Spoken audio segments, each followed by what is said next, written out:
It's nice to meet you. Those of you who have not met me before, just briefly, since 1995, I've been studying and practicing appropriate technology. It's a little bit more of a human-centered kind of engineering, how to take care of people first. But it's renewable energies, clean energy, etc. In 2005, I got to work for and then co-found an affordable housing company, and it was just based on all-electric and solar-powered design being the way to bring in the most financial benefits to development. And so we would bring in about an extra $1 million per development of net financial benefit. And in 2011, when I got let off during the Great Recession, I started Redwood Energy then. That was the foundation of my consultancy with my partner, Michael Winkler. And now we've got about 15 staff. And this project in the lower right-hand corner, this is our biggest one. It's in Washington, D.C. It's on the Beltway. It's 12 stories tall of zero-to-energy housing with this 9-story tall solar wall on the side of the parking garage. It's being built right now. They're like a few stories up. So I like to tell a story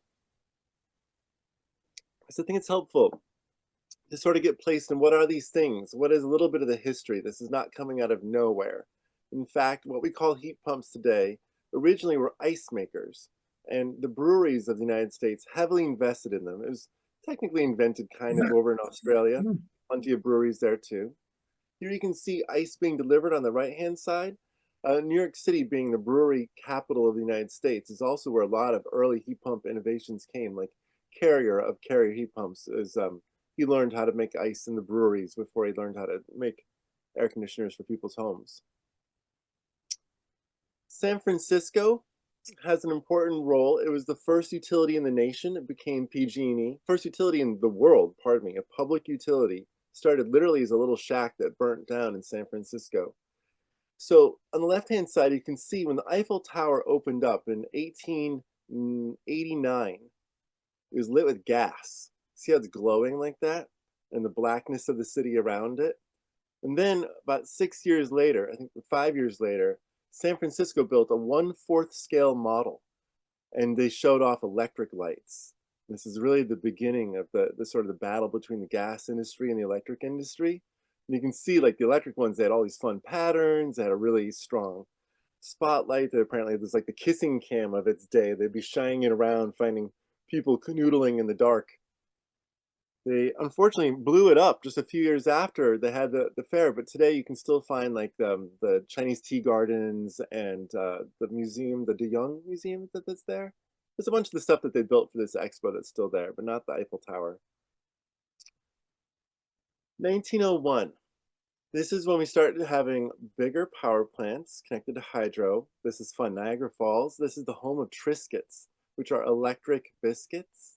Triscuits baked with electricity. And similarly, shredded wheat, the original shredded wheat, before it was owned by Post and Kellogg and etc., it was his own thing. And it was baked up in Niagara Falls with these electric ovens that were being made with the hydroelectric electricity.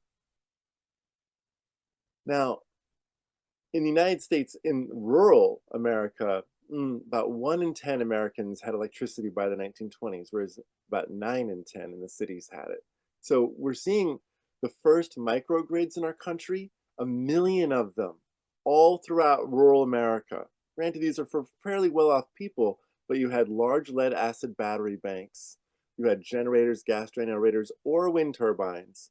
And then they came with light bulbs, which is what people were just desperate for, lighting at night. We take it so for granted these days, but gosh, it was, before that they had jets, gas jets. Can you imagine trying to read by your cook stove, like your gas stove in your house, just turning on all the jets and then trying to read next to that? That's what gas jets were about. So the utilities went kind of big in pushing for electrification in the 1950s. They hired Hollywood, got Ronald Reagan, who had just retired, but he was head of the Actors Guild and knew everybody. He'd found Marilyn Monroe. He's the one that like got her out of the factory and started being a model and a movie star. And they built him an all-electric mansion on the lower right-hand corner in the Palisades. I don't know if it burnt up. I really hope it didn't, because it was all electric. It didn't deserve to go. Not that anyone's house deserved to go. I don't mean to say that, but it specifically has a certain moral clarity. It's all electric, outside heaters, a swimming pool, all the lights, and it was epic. Had the #1 show on television, and the goal was to get an all-electric building code in the 1960s, and it succeeded in 1962. That was the first code that we got that had 100 amps delivered to your house, which you might hear about in other parts of our conversation tonight. All the way back in the 60s, they said 100 amps is enough for your average California house, 1,500 square feet, average American house, 1,400, 1,500 square feet. And it is to this day more than enough for that large of a house if it's all electric. I just want to show some of these images on the left-hand side. They're really messing with people's minds. They give you this entire list of things you're supposed to have, like an electric broiler rotisserie or an electric pressure cooker, saucepans, things I don't even know what they are, but hot plates and ice cream freezers and rest of it. And you sign off how many of these things you have, and you're either a galley slave, a lady in waiting, a culinary countess, or a dinner duchess. And the same thing on the guy's side over here. It's like you have to open up the door with your gold medallion on the wall. And everyone's got their tie on, and everything's supposed to look perfect. It's warm. It's so comfortable. You, the host of the household, you've made a warm hearth of a house. They're playing on these like caveman kind of thinking of gender roles, but they're working hard at it. This is all like Mad Men for real. This is General Electric and 1,900 other utilities pushing as hard as they can, hiring the biggest names to get people's minds changed. But it kind of came to a crashing halt in the 70s. That's why this feels like a new thing.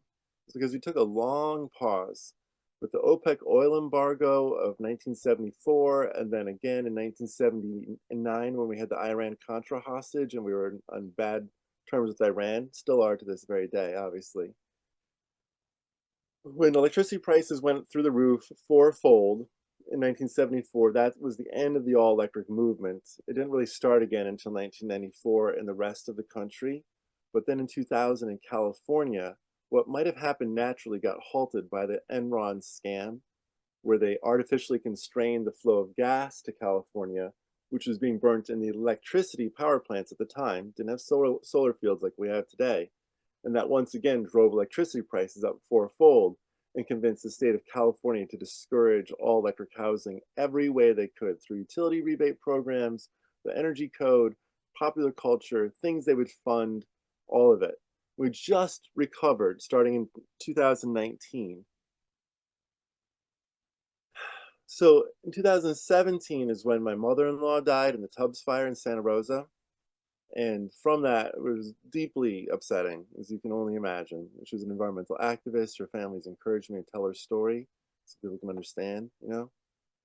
So man died, and I got very upset, and I hired lawyers and to try to figure out how could we ban gas at the city level, because the state was fighting us every step of the way. PG&E fought us every step of the way. It required Berkeley to actually pass a gas ban, to throw the gauntlet down and say, like, where are you on? Whose side are you on? Like, because we can do this now, all electric, heat pumps, etc. Should we do this? And there were 80 other cities in California that passed their own gas bans before we had a couple Trump judges say that that was a violation of an energy efficiency law, which was not. And in fact, a different federal judge set over on the East Coast has said, no, these can proceed. These gas bans are not some problem with energy efficiency. They're not even in the same realm of regulatory authority. So it's starting again. The way that California is moving forward, that's legal with our existing legal mandates, is through air pollution. And so if you are like an air quality management district, the BACMUD, the Bay Area one, they are phasing out as a ban. The South Coast Air Quality Management District, they're phasing them out as fines on industries that are on, like, they're going to fine water heater manufacturers for not selling enough heat pump water heaters, whereas opposed in the Bay Area, they're saying no more gas water heaters for sale. And then the state, the California Air Resources Board, which regulates greenhouse gas emissions as opposed to nitrous oxides, which cause smog, they are phasing in regulations as well for the whole state by 2030. We'll see. CARB may also adopt like a 90% strategy so that it doesn't look like a ban, try to get 90% by a certain date. But this is a statewide effort since the cities kicked it off.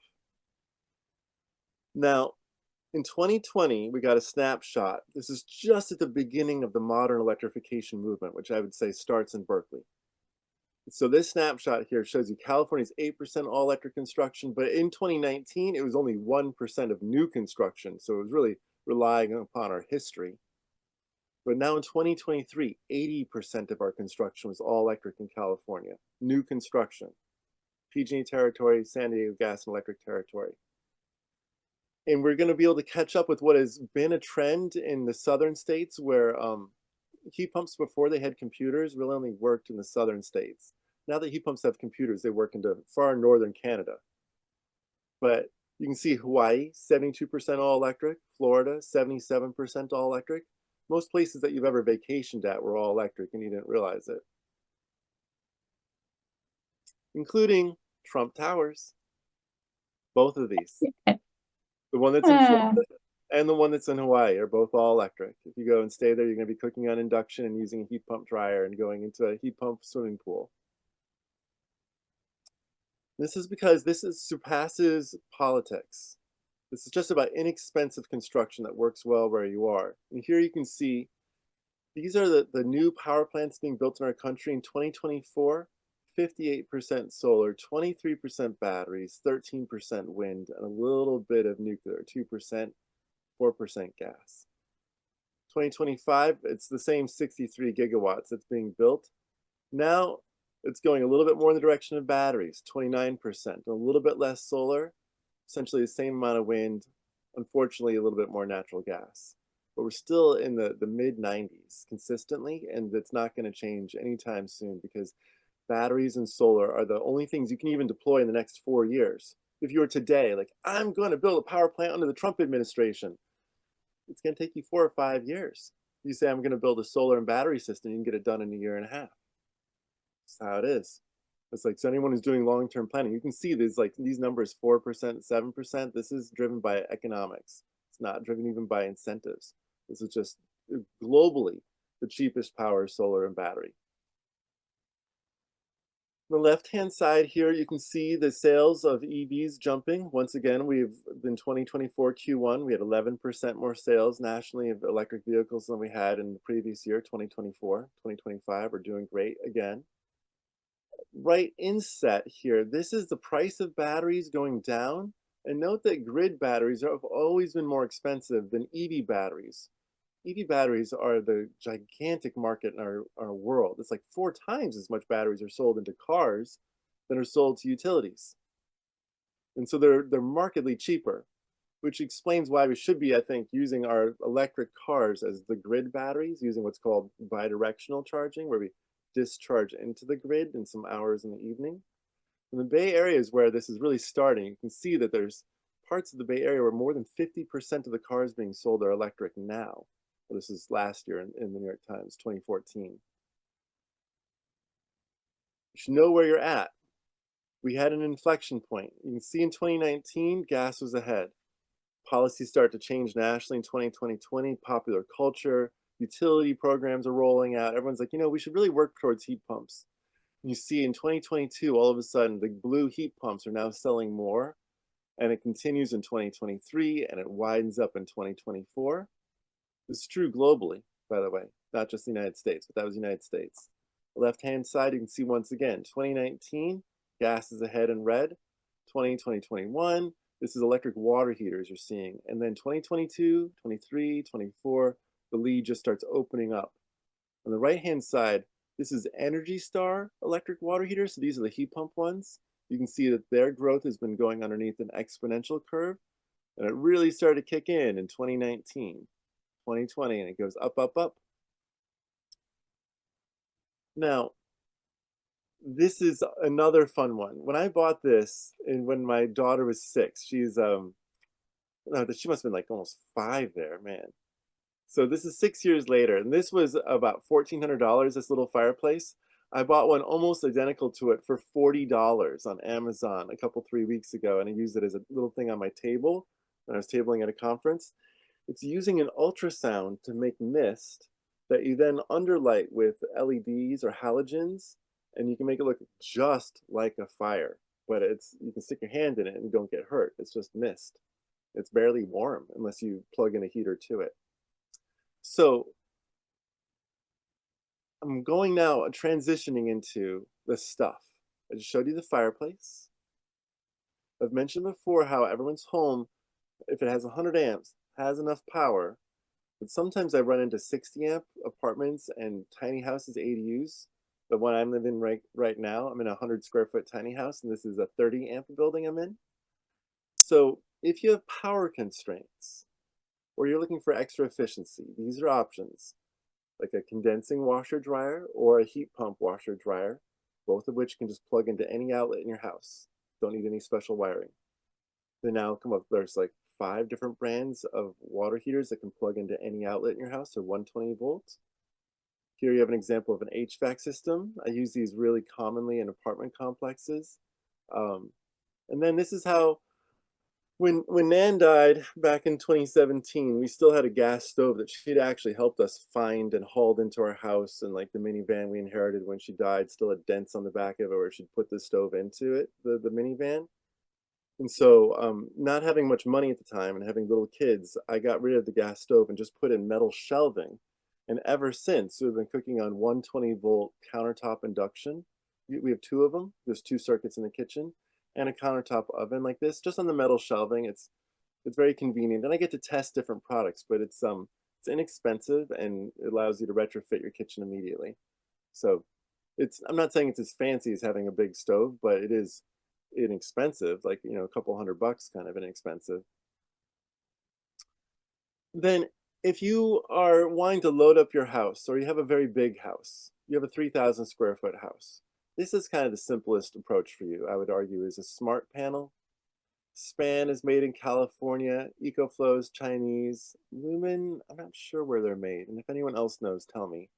But these are all products where basically if you have 100 amps of service to your house, of immediate power that you can demand, this smart panel will let you use up to 400 amps for a 100 amp panel. Or let's say you have a 50 amp service to your house because you have a very old house. You can make it like 150 amps of service. What it does is mostly you never actually use 50 amps of service. Most people don't get past about 35 amps of service of peak demand. But these panels, if you ever got there, would turn something off so that it would keep it safe. They turn it off for 15 minutes. They turn off your water heater. They turn off your air conditioner. They do something that you'd barely notice for about 15 minutes to keep you out of trouble. And so it can be a little bit cheap and easy. This is also a cheap and easy. Dave Rosenfeld's going to be coming back from the Save Solar Alliance. And here, this is an example of how you can get around the abuse of public policy that we're seeing from our governor. These are plug-in solar arrays, 120 volt, plug them into any outlet.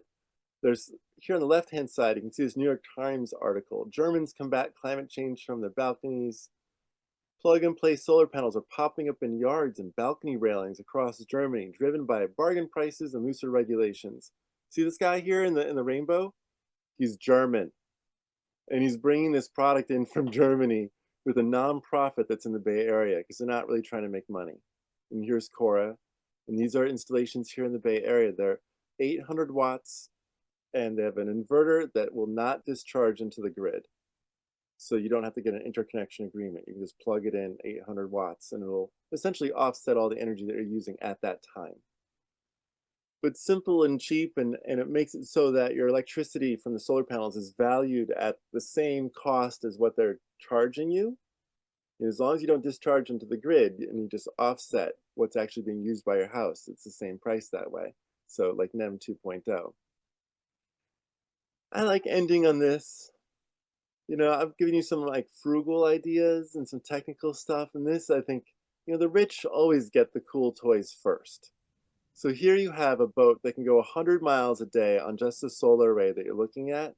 It has a helipad, that's true. And it has an outside hot tub. It's got batteries down the bottom, and it's like a self-sufficient little 3-story house.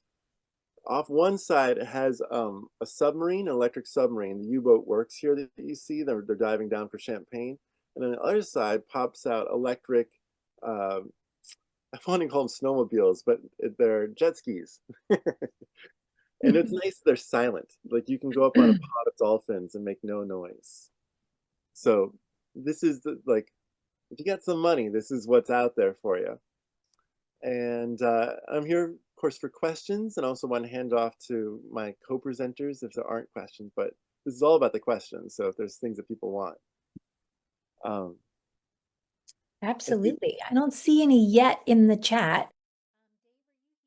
I'm just scrolling.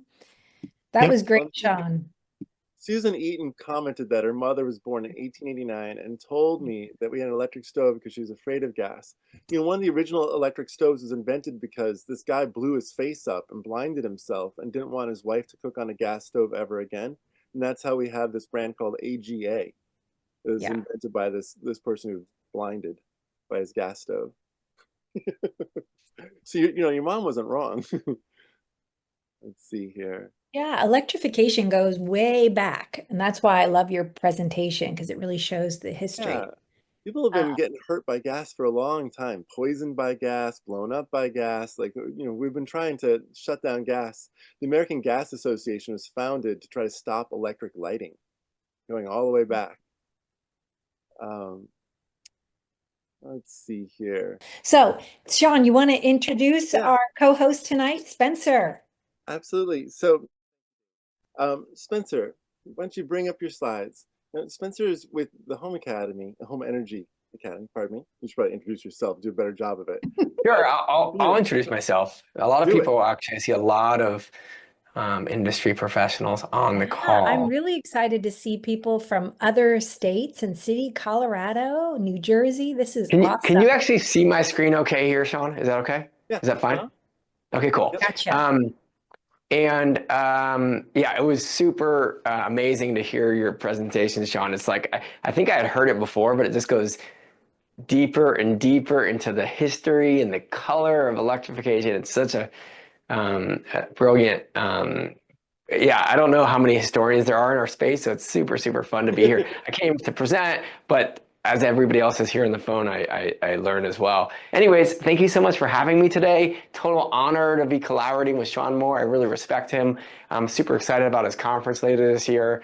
And anyways, my name is Spencer. I'm with an organization called Home Energy Academy, and I was I've had this company for about 7 years, but just January I was able to go full-time as an educator, which is like super fun for me because I'm so nerdy about this stuff. I love this stuff. And Sean asked me to put something together special for this group, and there's a lot of industry professionals, so I will do that. I'm going to kind of run through my background because most people on the phone know it. If you have met me before, obviously you do. If you haven't, I've been in the industry 20 years and I've worn a lot of different hats. I used to do energy audits, and then I became a general contractor, and then I sold solar, and then I worked for a solar technology company, and I've been educating for about 6-7 years, and I love it.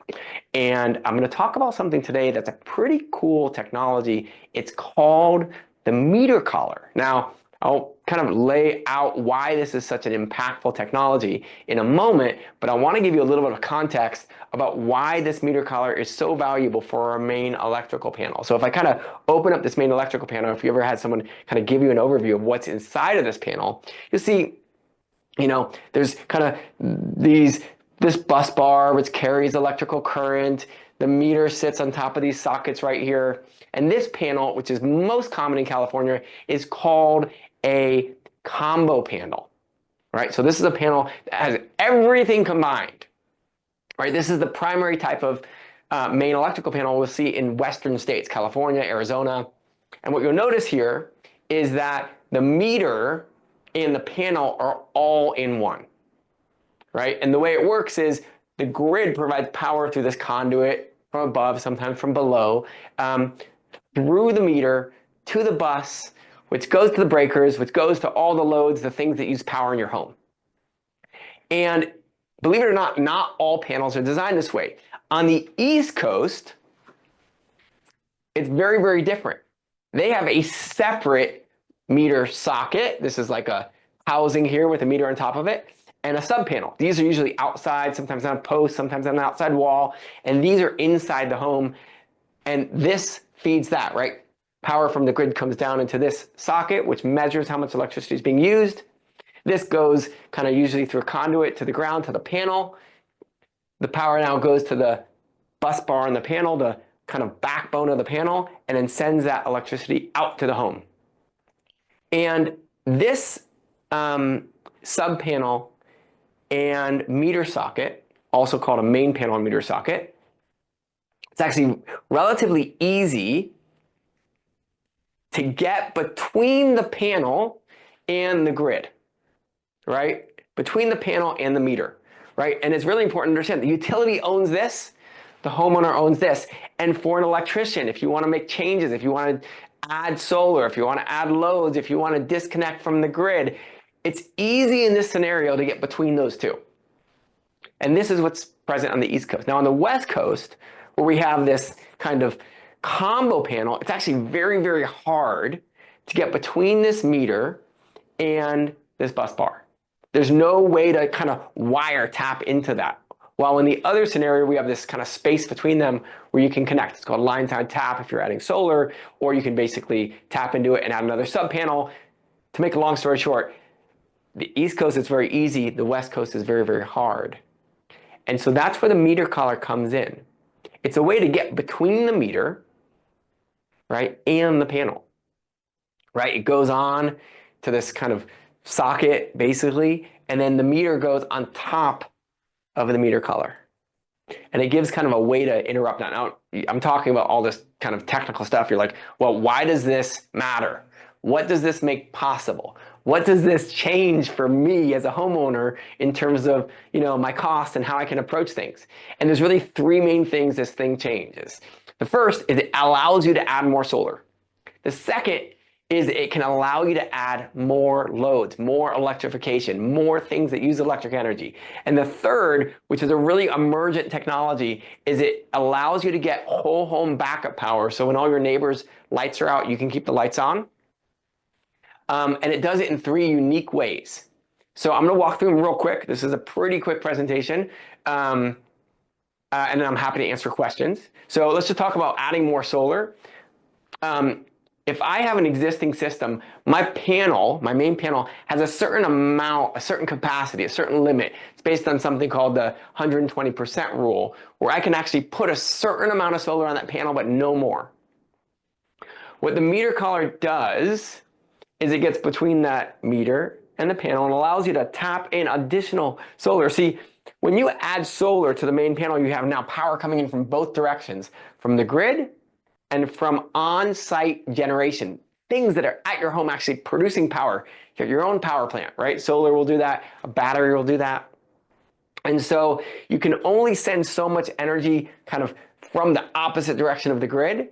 But when you have this meter collar, you can add on more solar than you were able to do just onto the panel. Now, this has actually been around for a very long time. This was developed about 10 years ago, originally in SDG&E. They have something called the Renewable Meter Adapter. I know the guy named Ken Parks who developed it, really innovative, actually worked for SDG&E. And what they were doing is they were basically allowing people to add more solar and avoiding main panel upgrades with that technology. And they charged for it. They actually charged over $1,000 to install this meter collar. SoCal Edison has one, generation meter adapter. Oh, this is supposed to be PG&E. Sorry, a typo here. And then there's a private company called ConnectER that also has a ConnectER solar meter collar, right? And so there's different companies, different utilities that are providing this solution to interconnect solar without upgrading the main service panel. And that's one of the most common historic applications. A new application that just developed, I think a year or two ago, although there probably will be more iterations and versions of this, is adding more loads, electrifying with a meter collar that specifically can provide a connection for load. So imagine you go ahead and drive in your brand new fancy EV, and you park that EV, and you need an EV charger to charge that EV up, right? That EV charger needs more space on your main electrical panel, more electricity from the main electrical panel, and maybe that electrical panel doesn't have capacity to charge that EV. And so what there is now available is there's special meter collars, specifically one from ConnectER, that allow you to tie in that EV charger into the meter collar, and instead of feeding it through the main bus bar, through the kind of historic way you did that, you can actually connect right to here, kind of bypass that main panel and provide direct power, still being counted by the meter. You're not going around the meter, or you'd get free energy. But you would basically still be able to tap into the conductors behind the meter, the wires behind the meter, the kind of socket behind the meter to access power. And this is the second application. The third one is actually the most, in my perspective, innovative and groundbreaking, because it does something that historically has taken a lot of labor, a lot of cost, a lot of time, and has really been a barrier to the industry in terms of electrification well, not electrification, it's really more resilience and keeping the home able to keep the power on during an outage. So let me explain what this means. If I have solar and storage, and I'm connected to the grid, of course, and there's a blackout, there's a power outage. Most people think immediately that they're able to keep the solar on because, the sun's shining and they're connected to solar. It's actually not the case. If the grid goes down when you have solar, the solar system turns off as well. It's a safety protocol that was developed because if somebody's working on this electrical system and we're back feeding energy to the grid, technically that could electrocute somebody that's working on the repair of the electrical system. So you're not allowed to have your solar system operate when the grid's down. Now you may say, well, what if I had batteries? Can I do that then with batteries? Well, even with batteries, if you don't have other components, which I'll explain in a second, you cannot operate the solar system and the battery system when the grid is down, unless you have a way to separate the home from the grid. And so this is what's called a microgrid interconnection device. It's basically, it's a different form of an automatic transfer switch. It's basically a disconnect. It's a smart circuit, a smart kind of control that can disconnect you from the grid based on the grid going down, based on sometimes just a signal from an app. And to install this microgrid interconnection, I'm going to kind of back up real quick and show you again. An electrician has to pull out all of the loads, all of the breakers from the main service panel. Now, I don't show you all the wires here, but think about this. They're pulling out wire after wire after wire for every single breaker that's in that main service panel. And then they're putting all those breakers into a brand new service panel and rewiring that entire service panel. And then they're adding this disconnect and they're wiring this disconnect between here and here. Now, if I went back to the other example of the panels on the East Coast, what you'd see is, wow, they have this meter socket and this sub panel. All they have to do is wire 2 wires into here and they're done. But in California, when we have this combo panel, this is very prohibitive and can add $3,000 to $5,000 to $6,000 worth of cost, if not more, to get a home on whole home backup, which is a really significant added benefit of when you add solar and storage. It's, people we talked about earlier are making most of their solar and storage investments based on the finances. But wow, it's really, really beneficial. And a lot of people are kind of making the decision to go solar and storage, not just for the savings. Yes, they want the savings, but they're also getting battery backup. And to do that without this new meter collar innovation, it could cost thousands and thousands more.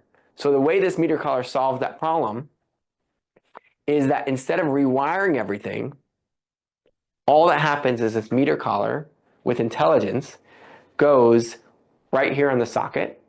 The meter goes right on top, just like the other scenarios. And there's a computer inside of this meter collar that says when the grid goes down, isolate the home from the grid. So that even when there's no power from the grid, everything's still operating in your home. And so that's currently available. I know from Tesla, I think Enphase is coming out with one soon. I know there's a company called New World who's developing one. Connect-ER has one in the works. So this is a technology that more and more companies are adopting, and the California Energy Commission, Public Utility Commission, has actually created a whole protocol and mandate for how utilities need to qualify different technologies to provide this benefit to homeowners. So again, meter collars are this really amazing technology that allow you to add more solar, allow you to electrify, and can allow you to have whole home backup saving cost in all scenarios. Now you can do all these things without a meter collar, but it's much more expensive, takes a lot more time, and can have a bigger impact on the electricity grid. So that's a quick overview of a really, really groundbreaking technology. I'm gonna do a quick kind of overview if you want to check out more of my content. I haven't posted a ton yet, but I'm planning to post a ton this year. I have a pretty good YouTube channel, and I have a ton of content I'm going to get out there this year. If you love learning about home energy topics, I am a holistic nerd. I like energy analysis, home comfort, building science, solar, storage, electrification, and I do this course that's starting again this Friday. It's a 4-part course, 2 hours a day. So if the last 10 minutes you're like, oh my God, this is too much, maybe this isn't for you. But if you're like, wow, this is super interesting. Wow, I've never seen it this way. I really invite you to come to this course. You can scan the QR code. I'll put it in the chat. I think I'm even going to be speaking at Sean's conference this year, which I'm super honored to be invited to do. So that's all I have for you guys today. I'm happy to stay on and answer any questions about meter collar technology. Thank you so much for having me today. Super fun to share this content. This is fresh off the presses content. So I hope you guys enjoy. Thank you, Spencer. This is awesome. Woo! So, Alistair, Spencer, if you can take any questions over into the chat. So, Alistair is going to be presenting the electrification of his own house. And if you'd like to bring up your slides, Alistair. Okay. All right then. Well, thank you, Sean, for having me on the show. And thanks for coming here. This is great. Yeah. So I'm going to be talking about my home that was built in 1948. It's a little bit unusual construction because it's not a wood-framed house. It's actually built with cinder block. It's got a flat roof, so there's no attic. And it's built on a slab that's got copper pipes, which is used for radiant floor heating. So I'm just going to be talking about the electrification of that radiant floor heating as well as the domestic hot water. Okay, now there we go. So a little about the house. It's sitting in what's called Climate Zone 3, which is pretty much coastal California, central California in the Bay Area. That means it doesn't get particularly hot in the summer, and it rarely gets below freezing in the winter. There's a lot of thermal inertia in the home because of the brick walls and the slab. So what that means is it actually takes quite a while for it to heat up, but it also means that it stays warm for quite a long time as well afterwards, or in the summer, it stays cool for quite a long time. There's a fair amount of passive solar heating as well. So you can see I've got these 3 big windows here. And so in the winter, when the sun is low in the sky, if it's a clear day outside, the sun comes in, it'll heat the house up, and quite often I don't need any additional heating to make the house warm in the winter. And then in the summer, the sun's higher in the sky, and this overhang up here will stop it from overheating. And the sun doesn't come into the rooms. In fact, right now it barely comes in the house at all at this time of year. So the motivation for doing this was primarily as a learning opportunity. I'm really interested in electrification, and what a better way to learn than to actually just do a project and see what's involved in doing that. So part of this is what's it like to work with the contractors, how long does it take to install, what's the cost, and working with rebates and permits and things like that, and electrical supplies. The other thing was the boiler, which you can see in the left-hand side. That's what was used for the radiant floor heating. That was 50 years old and a little bit worried that it might just die. And when it dies, you usually want to get it fixed straight away. And the quickest way to fix something is to replace kind with kind, and that wouldn't be electrification. And then the third thing was really to save a little bit of space, because this is all in one little closet in the garage. I could get rid of this boiler on the left-hand side. And in the middle, you can see a picture of the gas water heater. And you can also see the piping that's used for the flue for the gas venting, and I could get rid of that as well. And that was all replaced by this big 120-gallon water tank, which you can see in the picture on the right-hand side, which replaces the gas water heater. So I went with a company called Harvest. They're based out of Berkeley. and they were looking for a pilot for their radiant floor offering. They already did air handlers with their system. And being a pilot appealed to me. Being an engineer, I wanted to talk to their engineers just to understand how things worked. The other thing I liked about it is they were using Sanko 2 heat pumps. These have got a high coefficient of performance, typically much better than other products that were on the market for heating water. They also use CO2 as a refrigerant, which means it's got a very low, what's called a greenhouse warming potential. So that's telling you how bad it is if should this refrigerant leak into the atmosphere. And so CO2's got a value of 1, and the refrigerants that were being used in other heat pumps were up at 2000. The other thing that Harvest talks about is what they call a thermal battery. So instead of storing electricity, what you're doing is you're storing heat inside the hot water tank. And what that allows you to do is load shifting, which basically means that you're shifting the time of day when you're actually using electricity to heat up the water so that you can run it when electricity prices are the lowest, or whether it's the greenest electricity, or if you've got solar when you're using solar. So that was very appealing. And then just one system that does water and heat was appealing too. So now the question is how do you size this? So you can see the boiler on the left. It's rated 80,000 BTUs per hour for gas coming in, which translated to 64,000 BTUs of heat coming out. So that's 80% efficiency, which is typical for most gas boilers. Now on the right-hand side, you can see these are the two heat pumps that we put in, and together they generated 30,000 BTUs. So those of you who are looking will see that that's less than half of what the radiant floor pump was putting in. So the question is, if I were to run these heat pumps for a longer period of time, would that be sufficient to actually generate enough heat to keep the house warm in the winter? So like any old good engineer, you pull out the spreadsheet and you gather some data and you start to do some calculations. So I started off by knowing how much energy was used by the heat pump each day. And that was simple then, just to convert that to how many hours a day the system was running. And when the circulating pump is running, the boiler was on. And so from that, you could know how many therms were used based on what was written on the nameplate of the boiler. And then I could compare that with what the gas bill said I was actually using. And that gave me a pretty good rationality check. It actually showed that it was in the right ballpark of how much gas was being used. And therefore, from that, you could calculate how much heat was going into the slab each day. So then I had asked the question, looking at this column here that's shaded in the sort of light green, if I were to run the heat pumps for 16 hours a day, how many BTUs per hour would the heat pumps need to put out? And so those of you looking closely will see I've got a 41 here and a 41 down at the bottom on the 27th. And note that that's higher than the 30 BTUs that it was saying we could do from the heat pumps. But if you look around it, the days before and after are lower. And if we take advantage of the fact that there's a lot of thermal inertia, that heat can get stored in the slab, we came to the conclusion that this would probably work. And so I can say that after 1.5 winters, where the comfort level has been very nice, that it did in fact work.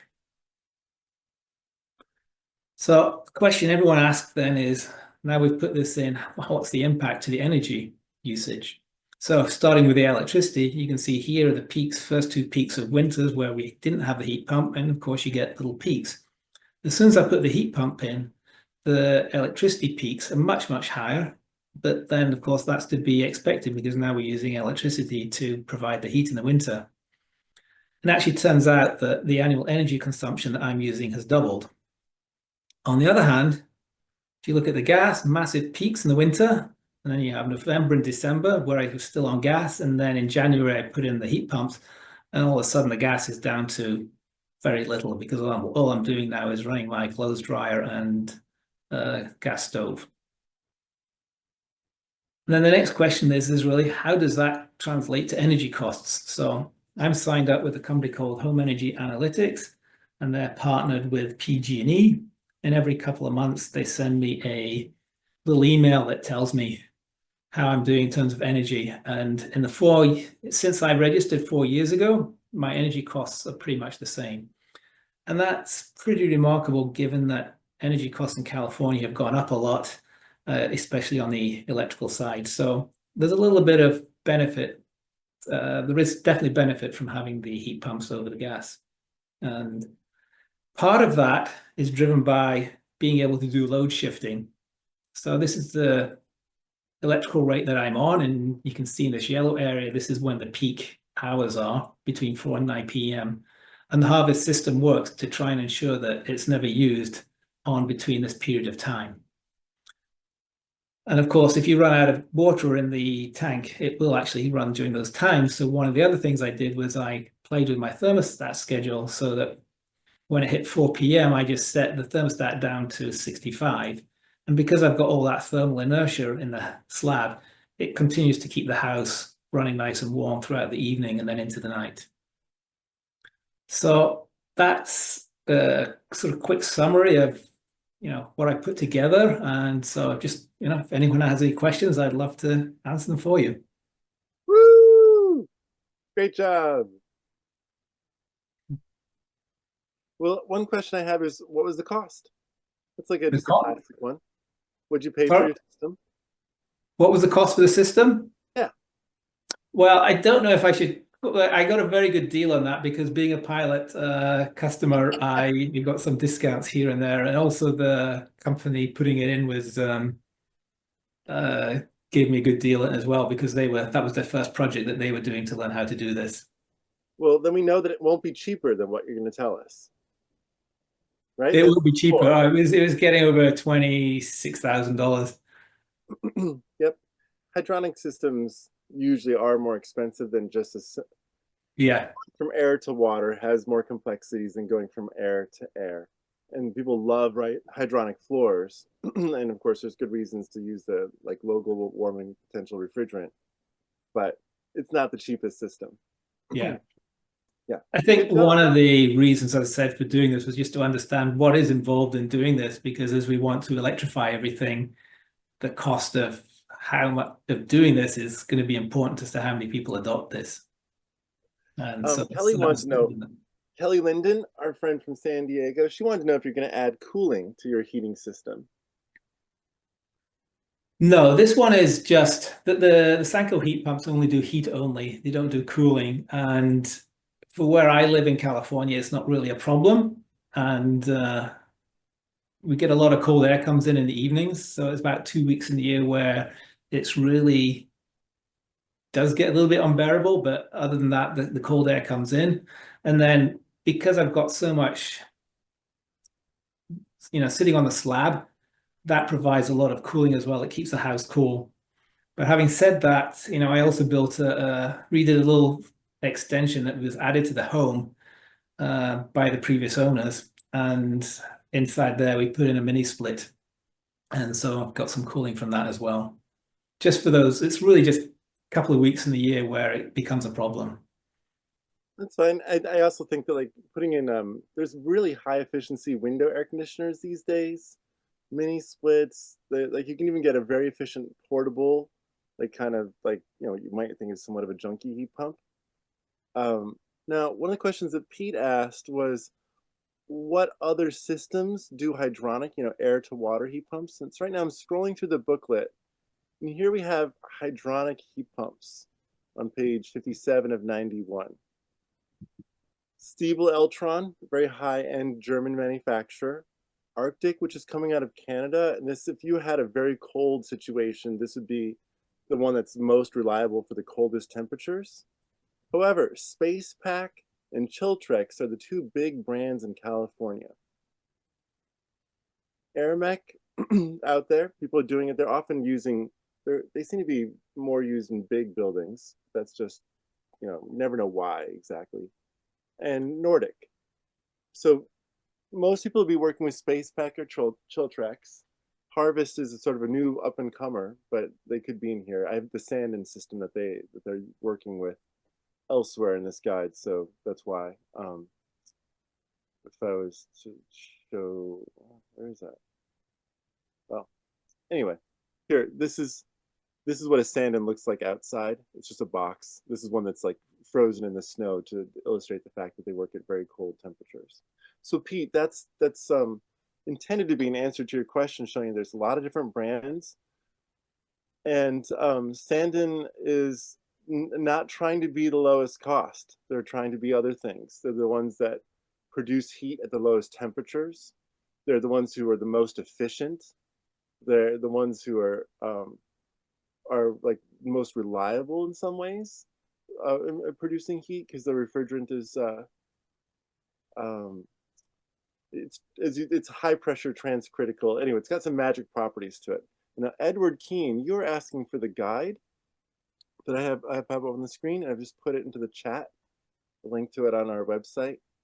Here you can see Redwood Energy's website. We have a whole bunch of different guides. If you look at them here, this is... I think you should call it an encyclopedia, Sean. That'd be fun. We both would come from the era of loving like Britannica encyclopedias. Oh yeah, those were the best, right? Those were the best. Totally. But I mean, this is, I say it because it's so comprehensive. When I first heard about it, I'm like, oh, cool. And it's just like, I mean, it really provides so much value. Definitely trying to, I'm inspired because I used to be a park naturalist, and I really liked field guides to plants and birds and all that kind of stuff. And so I'm trying to make them like field guides that way so you can find stuff. Cool. So in this, all these different guides for commercial buildings and apartment complexes, it's this one here, the Pocket Guide to Retrofits of Single Family Homes, all electric retrofits. That's the one that's pretty helpful and comprehensive in explaining how and what for anyone who's looking for it. So what other questions do we have here? And thank you, Pete, for posting that.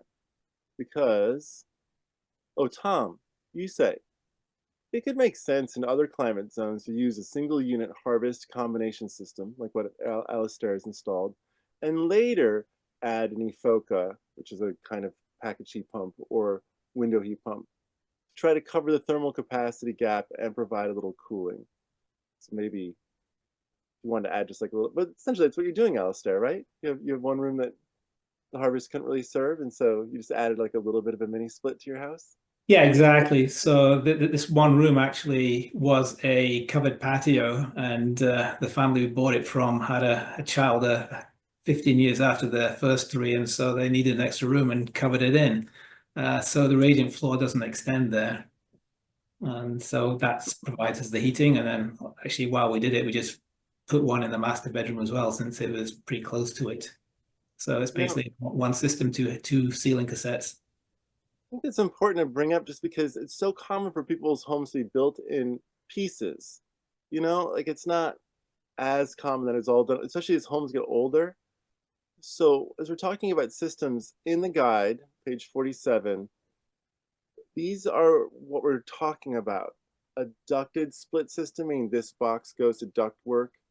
And mini splits, it means the fan coil, the compressor that's outside is upright. This is like the Eurasian style. Americans make our fan coils, our compressor, our heat pumps, whatever. They make them as squares with the fans blowing up and down, where in Eurasia, they turn them on their side and they make them go back and forward. And so they get called differently. They call it a mini split when they're oriented that way, even though they're not necessarily small. Just called that because I think they originally were. So yeah, these are all different kinds of heating systems, and you might have more than one for your house.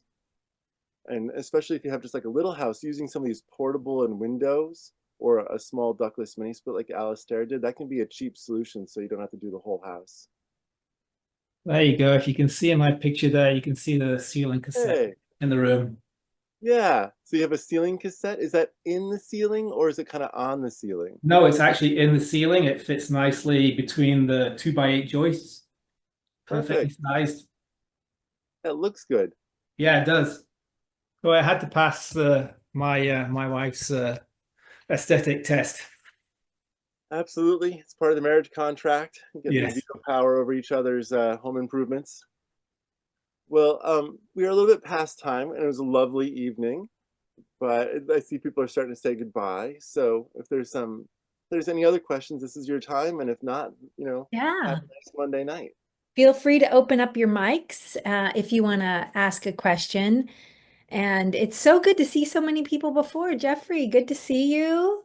And Mark. Mark was on our show before as well. A lot of great fans. Kelly's a big supporter. Hey, Liam, let's all take a picture if you guys wouldn't mind. At ourselves. Good That's to right. see. Yeah. I'm Sean, a get real your hair hippie.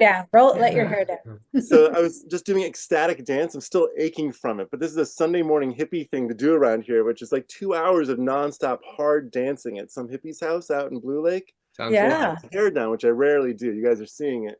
You're lucky. But that's boy, great. it's fun. I used to do the drum circle in Venice Beach. Great.